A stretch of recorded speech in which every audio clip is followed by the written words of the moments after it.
مزید تفصیلات واسطہ ہمارا جوائن کو تھا بلال فیروزہ۔ جی بلال فیروز، کیا تفصیلات ہیں اس حوالے سے؟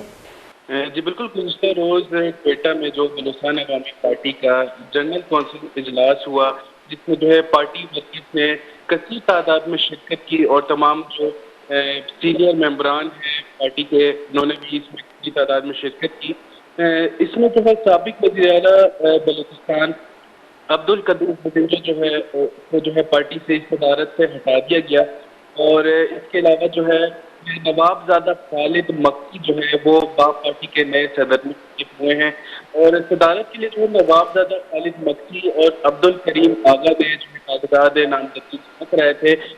بعد میں جو ہے عبدالکریم آغا کی جانب سے کاغذات واپس لے لیے گئے، جس کے بعد جو ہے نواب زادہ خالد مکی بلا مقابلہ جو ہے پارٹی کی صدر منتخب۔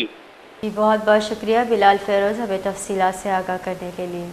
کوئٹہ بلوچستان عوامی پارٹی جنرل کونسل دیوانہ عبدالقدوس بٹنجا پارٹی فروغی دیر کنک بتا نواب زادہ خالد مکسیہ باپ پارٹی نو کے صدر گچین کنک بتا صدارت واسطہ نواب زادہ خالد و مکسی اور عبدالکریم آگیا کاغذ ہم چم کتگاں عبدالکریم آگے نیم گچا کاغذ واتر زور گچا نواب زادہ خالد مکسی بلا مقابلہ پارٹی صدر گچین بتا۔